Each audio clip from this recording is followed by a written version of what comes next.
All right, everybody. Welcome to episode 53 of In the Fat Podcast. I'm your host, Tony Kill, joined this week by Jordan Schultz and Jess Saban.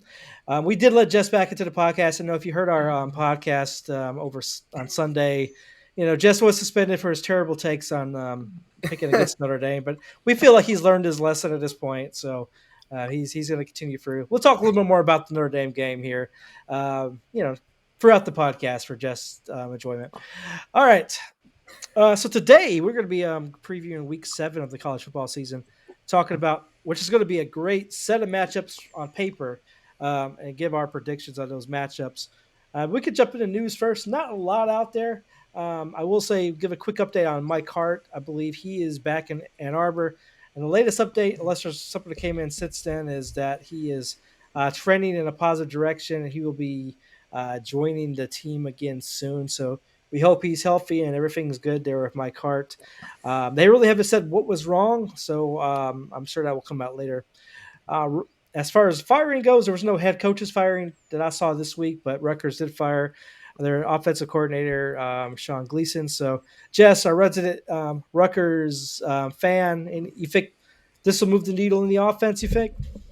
I mean, there's a lot of problems with Rutgers' offense. Mainly just that they just keep going back and forth between quarterbacks due to injuries, and the guy who was supposed to come in and kind of like help bring the program into relevancy, Gavin Wimsatt. He has not been what they thought he was going to be. He has not developed the way they had hoped, and I believe he's dealing with an injury too. But just schematically, it feels like they're completely stagnant. They have not been able to push the ball down the field really at all. They have like no vertical passing game, and I hope this is the right thing for them moving forward. But you know, there's plenty of issues, and he was just one of them. So I do think it's a step in the right direction, but only time will tell. Yeah, I noticed the quarterback on in and out, and injuries played a part. But yeah, it's hard though. If you're a quarterback in that system, you're just kind of getting thrown to the fire almost. You need a little bit more time development. So you got to hope that they can stick with one and they get the development they need, and they get some playmakers around them. So we'll see what happens there. The other only piece of news that I saw was Wisconsin offensive tackle Logan Brown, who's a former five-star out of high school. I think he's a senior with the team who was dismissed. I guess there was some type of action between him and a coach. They really didn't say the particulars, but he was released from the team, so it's not like a issue of him entering a transfer portal on his own. He decided to, he was dismissed, and then he entered a transfer portal. So I don't know if he'll get picked up by anybody based on how he was dismissed, but more than likely he'll end up some SEC school and do well next year. So we'll watch that as well. All right, now again, not a lot of news this week, so let's jump right into the topics. No major Notre Dame game this week, Jess. Did you want to bet against Notre Dame again, picking Stanford? Or do you think that should be a pretty easy victory there for Notre Dame? Yeah. I knew it coming in. All right. Yeah, no, if I have to pick Notre Dame or Stanford, I'm picking Notre Dame. We were talking a bit in the group chat, and you guys were saying, if every time all three of us pick the same team, that team loses. So if anything, I did Notre Dame a favor. I'm just saying. I'm just saying. So you guys should be thanking me for picking against Notre Dame. No, we're not going to do that. But hey, Before we'll keep reminding you of that game. I'm just surprised they won, though. I mean, the way you talked about BYU as being that superior opponent last week, I'm just surprised they were able to come out of there alive with a victory. Uh-huh. But they did. They somehow managed the victory. So good job there, Notre Dame. All right, let's get into the big matchups. There's a lot of big matchups next week. So there's a bunch of top 10 contests, top 15 contests. 25. Let's start with the biggest one, or one of the biggest ones. It's not the biggest one, but Penn State and Michigan. Obviously, if you listen to our Coach's Corner podcast earlier this week, myself and Jeff, our coach Jeff, broke that down, where we think Penn State is going to sell out, Michigan's going to sell out, and really, how we talked about this game is this is going to be the first game where they really have a test because Michigan had like a Charmin soft schedule at this point. Penn State did have a tough game against Purdue. They did play Auburn, but it wasn't really a great contest with Auburn being down this year. So this will be really the first true contest. I think we'll learn a lot about these teams after Saturday here. So, Jordan, what are your expectations for this game? Who do you think is going to win this one? No, I totally agree with you guys saying that this is especially Michigan. This is Michigan's first true test on a offensive and defensive perspective. They played Maryland, but Maryland's defense is not the greatest, but their offense is pretty great, pretty good. But I think Michigan's going to come out and play this game. It's at home. If I'm correct, it's a maize out and a whiteout. If I saw that correct, when I on Twitter and all that, it's supposed to be whiteout for Penn State and a maize out for Michigan. So that's big. But I think with it being at home for Michigan, playing at the big house is always difficult for any team. No matter who it is. And I just think Michigan has the better offense and a better team that's been playing consistently better than Penn State lately. So I'm going to pick Michigan on this one just because I think Michigan is more a complete team, better running back, quarterback consistent. I just don't think Penn State has that consistency on offense, and their inconsistency on passing defense is going to be a big downside for Penn State this game. So give me Michigan. I think they're going to win by 2 touchdowns at least. All right. Jess, what do you think about this one? I agree with Jordan. I think Michigan is going to I wouldn't necessarily say kind of run away with it. I don't know if it's going to be 14 or 10 points. I do think it's going to end up like a 2-possession game, but this is going to be a real test for Michigan's quarterback, JJ McCarthy, I believe it is. He has not truly faced a really phenomenal defense so far this year, as you said. Particularly that like first 3-4 weeks, I think it was, they were winning by I think almost like 50 points a game or something ridiculous. And this Penn State defense has been getting after the quarterback. I think they're averaging like almost 2.5 sacks a game. They've been getting pressures, but at the end of the day, I do think Michigan is just a bit more talented, and the fact that it is a home game for them is going to certainly play in their favor. So I'm rolling with Michigan. All right. Yeah, I sort of see this matchup as a very close one. It's typical Big Ten game where like a 17-13, 20-17 type of game that could come down to late. I do feel like Michigan these last few weeks has really struggled, but they still blow out their opponent just because they're bad. I mean, just look at the game last week. They had 10 penalties, turnovers, struggles in key moments, and they still won 31-10. So their talent is basically helping them out talent the opponent. They won't be able to do that this week against Penn State, but Penn State has been struggling themselves where they struggled to beat Northwestern. They struggled to beat Purdue. So it's really tough to get a read on both of these teams. I think Michigan has the better defensive line that can put pressure on the quarterback of Penn State, who has a lower ceiling than J.J. McCarthy. For that reason, I think Michigan will find a way to squeak out a victory here. Like I said, 17-13, 20-17, somewhere in that vein. All right, next game. Let's talk about Oklahoma State and TCU. I don't know if you guys know this because all the talk has been about Kansas and TCU, but Oklahoma State is quietly 5-0. So really all it's has done so far is beat Arizona State team that was supposed to be solid, got by defending Big 12 champion Baylor on the road, and survived a shootout with Texas Tech. And all 5 wins so far have been by double digits. So their defense may not be the killer it was last year, but they have I think one of the better pass rushes if not the best in the Big 12.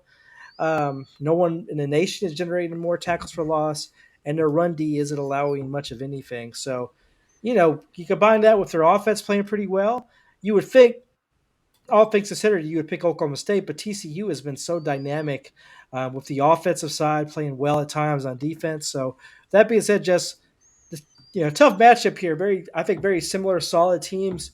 Who you got winning this game? I've got Oklahoma State. I mean, we're looking at TCU and Oklahoma State are 3 and 4 respectively, and in points per game so far this year, both are averaging about 45 to 46 points per game. So both teams can score. But what you were just saying there about what Oklahoma State has been able to do defensively, I think that is going to be the difference maker. I mean, I still think this game is going to be like a 42-38 kind of game, a 49-45 kind of game. But I think Oklahoma State is just a bit more talented, and I think they are going to win this game and continue trying to make a case to finish as one of the top 4 teams in the country. All right. Jordan, do you agree or do you see TCU pulling this one out? I do not agree with Jess. Just like that Notre Dame game. Yeah, did not agree with them. I just think TCU is probably for Oklahoma State, this is going to be their first real test. I know they played Baylor, but Baylor's kind of on down this year. They don't look that great. I just don't think TCU has that dynamic quarterback. If they need, they can put up points fast in one quarter if they need to, and it showed last week. And I think the biggest thing is at home for TCU, and they're riding that college game day high of beating Kansas. I definitely think TCU is going to be in this game, and I think TCU is going to pull it out. It's going to be close. I think they both have a decent offense, a good offense, a decent defense, and I think TCU is going to pull this out by at least 3 or it could be as high as 7. But it's going to be a really close game. But give me TCU. Yeah, I definitely agree. This is going to be a close game. Digging into the numbers I keep going back and forth on this. What's kind of swaying me in TCU's favor is even though Oklahoma State has been playing at a really elite level on defense over the last couple of years, both Baylor and Texas Tech were able to kind of really bomb away on their secondary. Their secondary has given up 304 yards per game, and now they're going to have to play against a red-hot Matt Duggan and this TCU offense. And I think TCU will have their way with throwing the ball down the field, and I think they'll end up winning a shootout here, like 41-38, somewhere in that regard. And so, again, it can go over. This one I think can go either way, but I tend to ride with TCU in this one. All right, next up, let's talk about a game that you probably think would be on the radar, but it's Syracuse on a state. So, Syracuse surprisingly has the best defense in the ACC. Partly that's because of the schedule, but the pass rush has been great. The run D has been like a brick wall.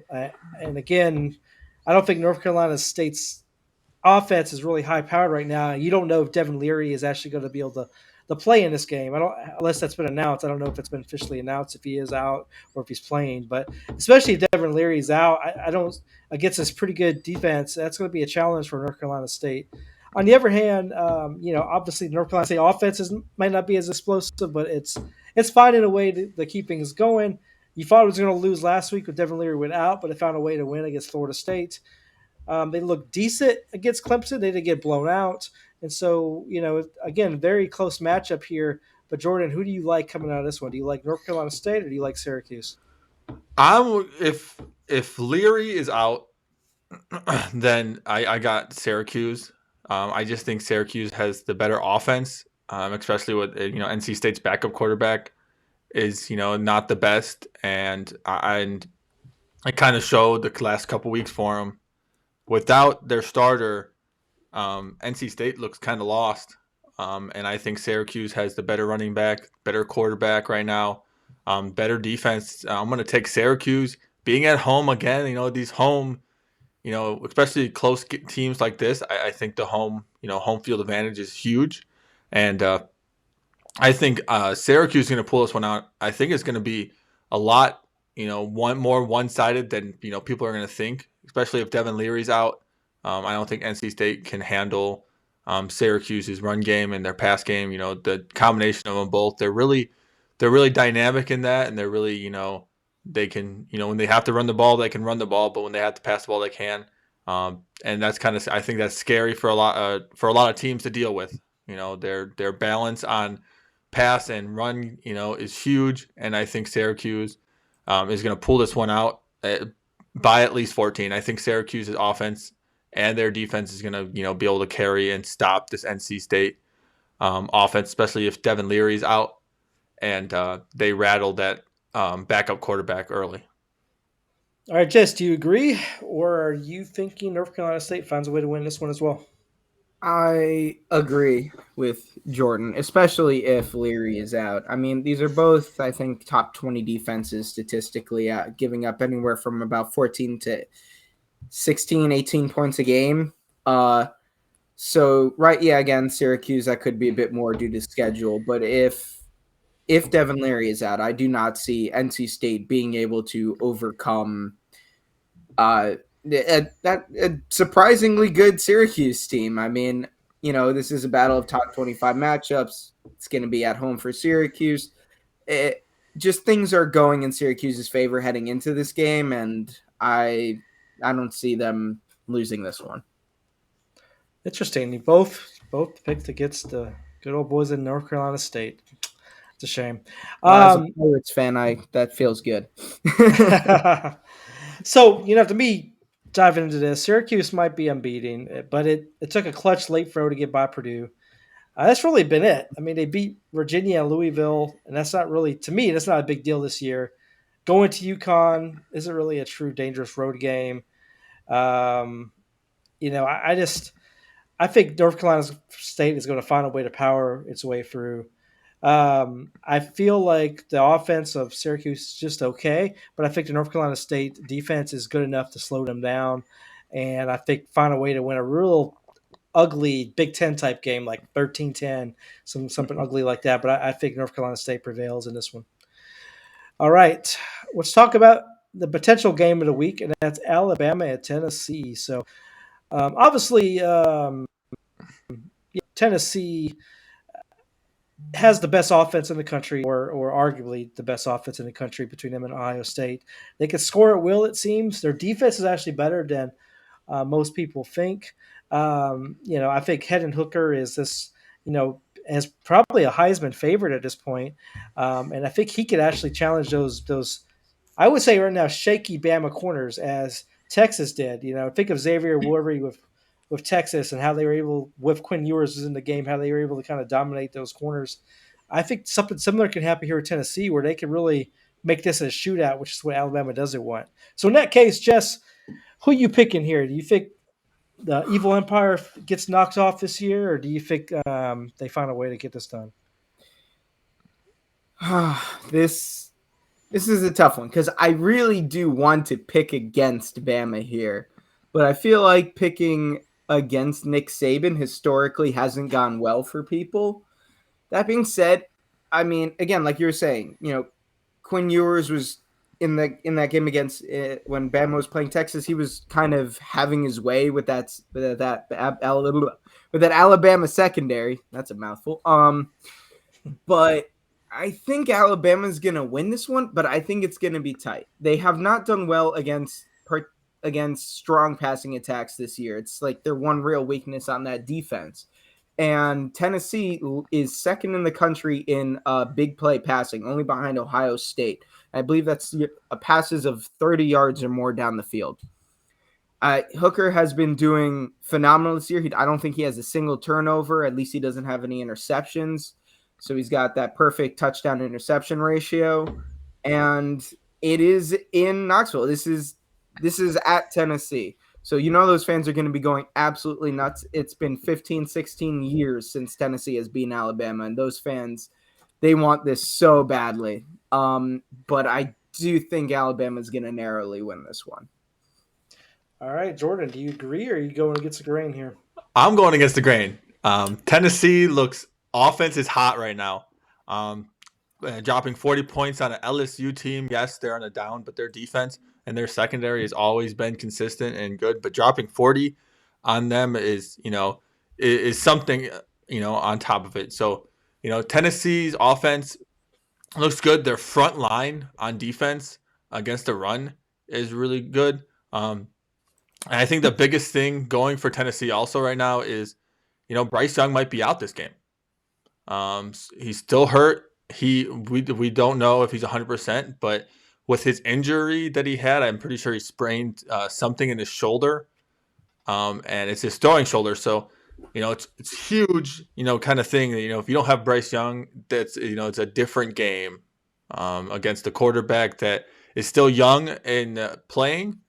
So, But even if Bryce Young plays this game and he's not 100%, if that Tennessee defensive line gets to him, I can see him coming out early.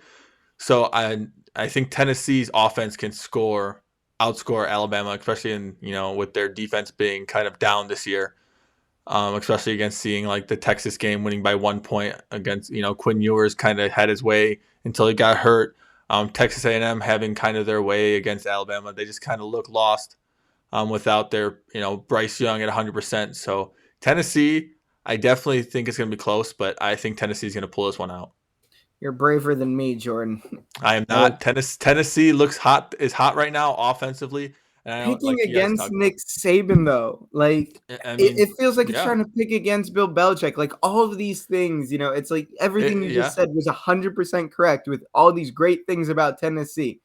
But then on the other hand, Nick Saban, Bill Belichick, they just always find a way, and then you get disappointed. I just can't bring myself. If it was at home, if it was at Alabama, it'd be a different story. It's at Tennessee. Game day's there. Tennessee has wanted this more than probably any team that has ever played Alabama, and I think Tennessee is going to have this year, and they're not going to look back once they start playing. The big thing about this game, too, is if Tennessee pulls this out, are we talking about Tennessee to the playoffs? I mean, after this, they've really only got – they've still got Georgia on the schedule, but, could they do this? I don't know. I can't bring myself to pick against Nick Saban. I just can't.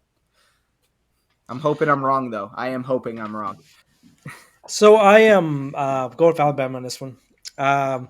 Only because I've seen this movie many times before. The hot offensive team comes in to play Alabama. Alabama's struggling a bit. Are they going to be able to beat this team?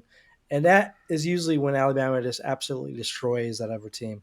I'm thinking of some Ole Miss teams that you thought like, oh yeah, this is going to be the year Ole Miss is really going to take them behind the woodshed, and it's just like 60-7 or some crazy number. So I'm not going to, to your point, I'm not going to bet against Nick Saban right now. I think they're going to beat Tennessee. Tennessee's going to hit in half a little bit. They're going to lose later to Georgia, but they're getting a good bowl game. But I think this is where Tennessee's like magical story ends this year. All right. It's so bad to say it. All right. Mississippi State and Kentucky. This is a weird game. I'm not really sure what the game. They're both in the top 20.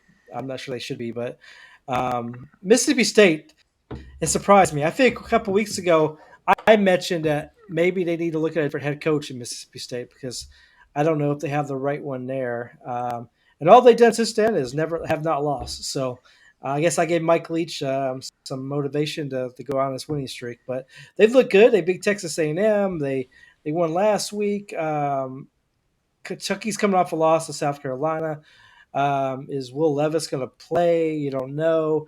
This one's just a weird, murky game. So, Jess, who do you got this one? If Levis isn't playing, then I'm taking Mississippi State. If he is, then I think I'm still going to run with Kentucky. I mean, Mississippi State really hasn't – Arkansas looked good earlier in the year, but – Mississippi State really hasn't beaten anybody all that impressive. I haven't truly thought they were anything spectacular. They're not blowing anybody away in the scoring department. They've had a solid enough defense, I guess. But if Levis isn't playing, I'm rolling with Kentucky. If he isn't playing, I'm running with State. And if he is, I'm rolling with Kentucky. As of right now, I think I'm going to take Mississippi State because I don't think they're going to play him. I don't think they want to force the issue with his hand. So that's my two thoughts there. All right, Jordan, you agree? I'm with Jess on that. On the Mississippi State winning, I think even with what Levis, him being out for such a couple games, I think it'll be hard for him to transition and get back to playing what we saw. And Rodgers looks really good this year. He's the leader in rush or passing yards so far this year. He's second in touchdowns. He looks good. He's accurate. He's passing. They got the deep ball. So I think, especially this year, if we were talking about last year, Kentucky 100%. but Mississippi State's offense, can make those big plays. Kentucky has been it doesn't look like Kentucky we saw last year. Defense doesn't look that great. Offense is kind of less, lacking in a lot of places. So I'm going to pick Mississippi State. Even if Levis is playing for Kentucky, I'm still going to, roll with that Mississippi State. I think their offense is rolling, especially on a down Kentucky right now.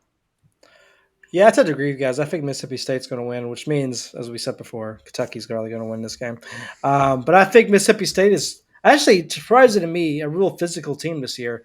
Normally, when I think of Mike Leach teams, I think of really finesse, non-physical teams. But from watching them, they look like a real physical team that can compete with some of the big boys in the SEC. And so I like what they're doing on the offense and defense. So I'll roll with Mississippi State in this one as well.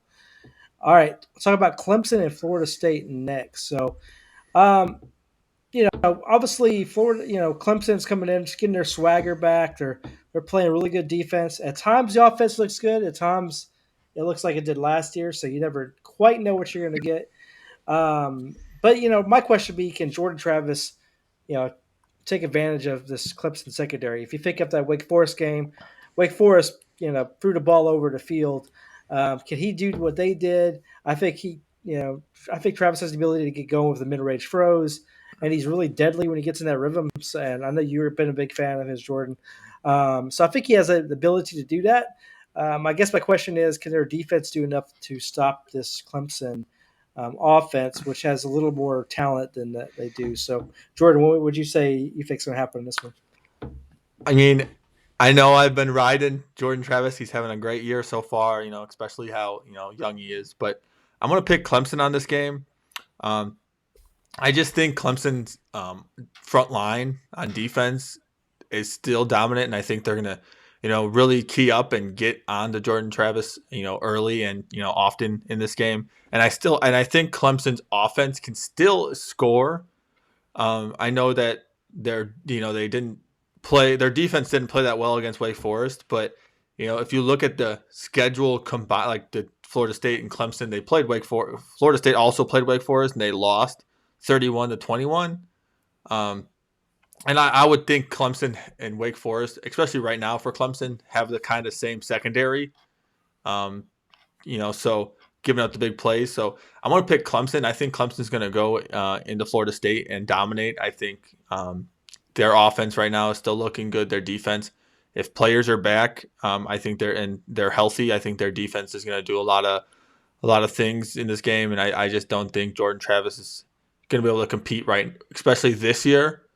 For him, this is the first time he's going to be a full reign of this team. So I'm going to pick Clemson. All right, Jess, do you agree? Yeah, I'm also picking Clemson. I don't think it's going to be particularly close. I mean, according to 24/7 Sports, Clemson is the fifth most talented team in the country. I think especially at the college level, the talent, there are some nice stories, but I don't think, Florida State's really going to be able to match up all that well. I think Clemson's just got too much going for them. I think they've been figuring some things out over the course of the season. There's a whole bunch of questions about their quarterback and DJ, and while he hasn't exactly been the world beater everyone thought he was going to be, the successor to Trevor Lawrence, but I think he has been getting a bit better each game, and I think Clemson they're trying to make their push for the playoff. I think right now they're in the last 8 people. I think they were 5th. I think they're just behind Michigan, and Michigan still has to play Ohio State and later this year. So Clemson, I think they're going to be doing everything they can to win each and every one of these games. And I think they come in. I think they roll. I agree. I think their defensive line is going to be a little bit too much for Florida State's offensive line. The offensive line for Florida State has improved, but over the last couple of years, they've been one of the poorest units. And they hit the transfer portal, brought in young guys, and it's a lot better, but I don't think it's at the level of that Clemson defensive line yet. So I don't think Jordan Travis will have as much time to throw the ball down the field to take advantage of some of the secondary issues Clemson may have. So I think Clemson will be able to pull this one out by 14 to 21 points. And I don't think Clemson will lose until they get to Notre Dame. Right, Jess? That's right. Yeah. Jess said yes. He said yes in the video. Yeah. We all heard it. You all heard it here. Jess is a Notre Dame fan now. Yes, he's He's joined the dropping fan that club. Rutgers. Yeah, He that's right. dropped the Rutgers. You don't watch Rutgers. Come on, watch Notre Dame. I mean, look, I'm not going to sit here and act like watching Notre Dame wouldn't be more entertaining and probably less heartbreaking than watching Rutgers every Saturday. Still pretty heartbreaking. I mean, that Nebraska game, I'm not even gonna get into that. I was at that game. I was like so happy, and then the second half happened, and then I was sad. They have won since then, though, so they're moving in the right direction. So you got to look at them that way. Well, Nebraska, not Rutgers, I guess. That's Nebraska seems to be turning some things around, not Rutgers. Sorry, I rubbed that in your face. All right. Let's talk. What's next? Let's talk about USC and Utah. It's an interesting game. Lost a little bit of its luster of Utah losing to UCLA last week, but still a lot to play for here for both teams. Utah obviously I think has a stronger defense, but USC has a stronger offense, and so you got to think which one's going to win. Where's this game at, Jordan? Do you know? Off the top of your head? Utah. Utah. Which means Utah will win because they only win at home, as I have mentioned a couple times. They're terrible on the road. So, but do you agree, Jordan? What do you think's going to win? Is the home atmosphere enough to get Utah this win, or do you think USC pulls this one out? I think the home atmosphere is going to be enough to give this Utah this win. I think this is going to be one of the most testing games for USC. Being away, we already saw them play against Oregon State, who had a good defense, and now they're going to play another team that has a good defense but can score as well.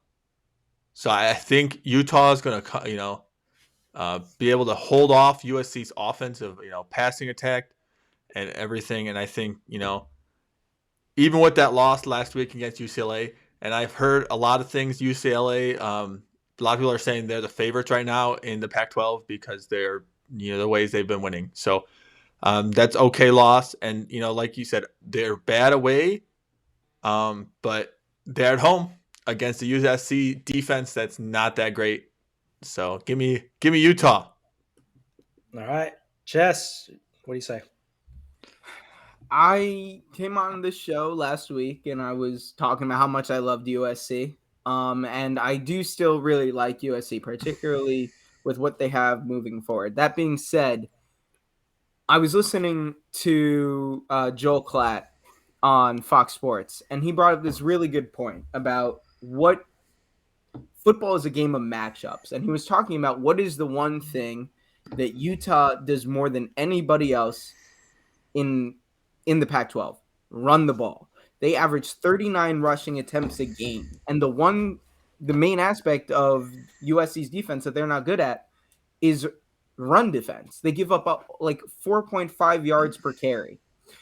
And I think that with, this is a Utah team, they're a bit more experienced, they're at home, and so much of football does come back to quarterback play, and I am still ridiculously high on Caleb Williams. I do think Utah I think they're going to maintain possession of the ball for majority of the game. They're going to keep USC's offense off the field, and I think that's going to be the difference there. So I think I'm going with Utah this week. All right, good. I think good choice. I think it's easy to pick Utah. Their home environment. That home environment is usually pretty crazy there in Utah. It's the only team in town. There's no pro team, so that's the big team there. So it's easy to pick them. Oh yeah.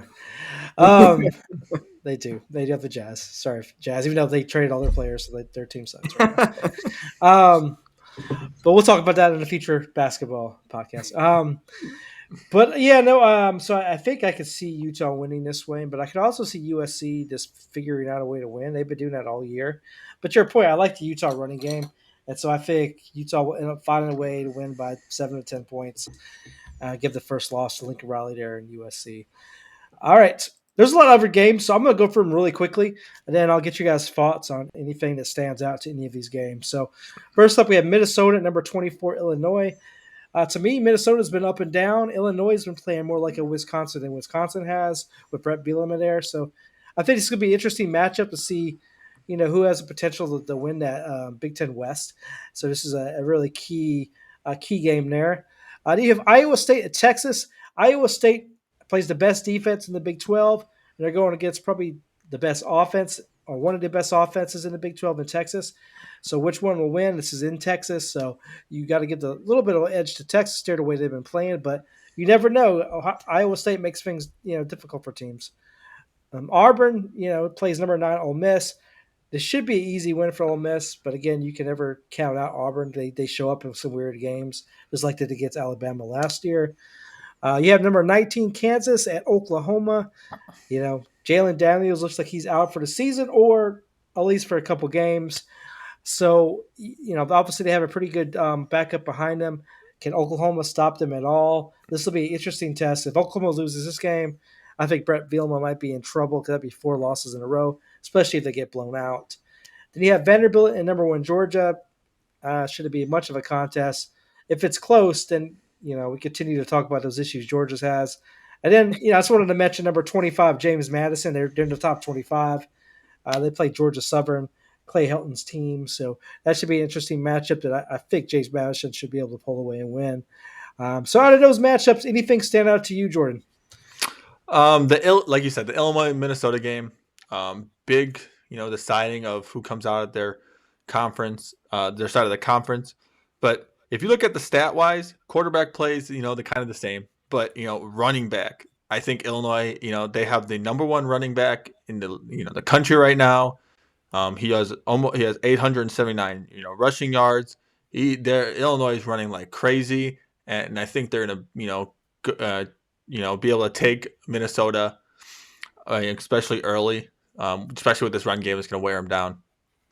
But James Madison at the Georgia Southern, it sucks. James Madison's undefeated. They're ranked, but they can't win their conference. I'm pretty sure they can't go to a bowl game because they're in that transition year, which sucks because, I would love to see James Madison, break that, transition. Georgia Southern transition, they look, like an FCS school. James Madison looks like they should have been an FBS school the whole time. I bet they dominate, and they've shown, that they dominate, and they, App State, they came back at a 28-3, deficit, to do the Tom Brady a little bit in the Super Bowl. So, but those 2 games, and the Kansas game, I think Kansas is going to blow out Oklahoma. I don't think Oklahoma's defense, I don't think Oklahoma's offense either can compete with a lot of teams right now. All right, good analysis. Jess, any thoughts for you on these games? Similarly with the Illinois, I think the more interesting aspect of Illinois' team this year has been their defense. They currently have the number 1 scoring defense in the country. They only give up around 8 points a game. So if they can keep that up, then they're gonna be giving some other teams some interesting fights later on in the year there. But I think the most interesting thing about the Kansas-Oklahoma game is Jalen Daniels. Is he gonna be out? You guys texted that, and I misread the top part where he was like, man, some guy tweeted out apparently that he's done for the year. Jalen Daniels was like, hey, this is the first time I'm hearing about this.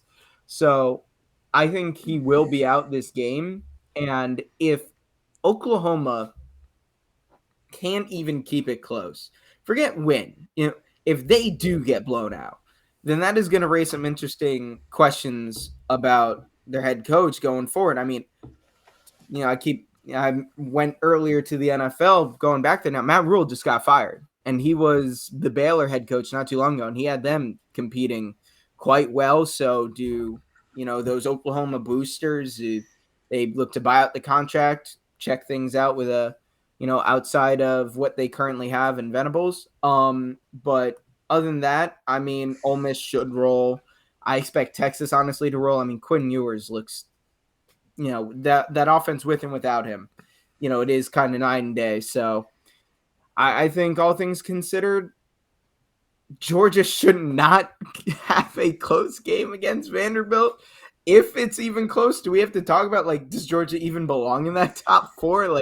Come on. They can't keep playing down to their competition. So all things considered, I don't know as much about James Madison here. So I have from what I've heard good things. So, they've adjusted quite nicely to the FBS. But, again, my main out of those games, my eyes are going to be on that Oklahoma game. They cannot afford to get blown out if Venables wants to keep his job. Yeah. All right. Did you? So I just want to throw something out there. Do you think Arch Manning's going to decommit from Texas with the way Quinn Ewers is playing? No, mainly because I think Arch he's going to come in there next year and he's going to sit behind Ewers. But I think Ewers is just going to be going to the draft after next year. So unless Arch expects to be an immediate starter, then I don't even know why he would have committed to Texas in the first place. I think he kind of wants that year to sit, learn the system, kind of get that adjustment to college, mainly because, and I think it's going to be the smart decision because no quarterback coming out of high school that I can think of. I mean, Trevor Lawrence had all the expectations in the world, but he didn't have the Manning name attached to him. He didn't have that level of media attention and all of the eyes on him like Arch is going to have coming into Texas. So I think Arch plays it smart, red shirts, learns the system, gets adjusted, kind of gets that college level training, particularly in the weight room. I think if he's smart, I think he doesn't even protest it. Let Quinn Ewers have the job for a year. Big whoop. He can then come out in 2025, 2026, and then just lets it roll from there. I that's what I think. I'm now seeing the ESPN breaking news rolling on the bottom here. And Notre Dame proves Jess Saban wrong with great win against a much superior BYU team. Ha ha ha, guys. I don't know where that came from. ESPN just sent that over. I don't know. Clearly. I don't know where that came from. I have no control over that. But I don't mess with those kind of things. I don't. No, that just happened. No. I think this is good. I now know to never pick against Notre Dame again, even if they haven't been showing what they need to show throughout the season. Notre Dame, CFB champs every year. Also, in the next couple of weeks, you guys will see stuff on Twitter. Me and Tony are going to the Notre Dame Clemson game. So keep an eye out. We'll post videos, pictures, all the things. The celebration after the victory over Clemson. Yeah. Jess getting fired because he'll probably pick Clemson. Well, I'll bring a picture. Maybe I'll wear a shirt with his picture on it, and then he could be there with us in spirit on the game. Yes. I'm gonna It'll watch be a live that game, podcast. We'll do a live podcast from the Notre Dame game. Yeah, live. You guys are just gonna be in the stands there interviewing people. What do you think about Jess Saban picking against Notre Dame every year? Or every game, rather. Exactly. And then you'd be like, who? But, screw him anyways. All right. Well, let's wrap this up, guys. My thoughts on this is I really want to watch that Texas-Iowa State game. I just have a feeling something weird is going to happen in that game. But I also feel like Texas, this is the game over the last few years Texas would lose after a big win over an opponent or a game where they kept it close versus a superior opponent. And then they come in and lay an egg. So I want to see if they actually lay an egg here or if they get through and they just take care of business. Then I'm interested to actually say I think I actually would say Texas is back at that point. Outside of that, all these games should be great. We look forward to watching and interacting with you guys on Twitter. As a reminder, you can join us throughout the week and on game day on In the Flat Pod on Twitter, on intheflatpodcast.com for our website. And we look forward to keep bringing you some content throughout the weeks, throughout the rest of the season. So thank you guys, and we'll talk to you again next week. Bye.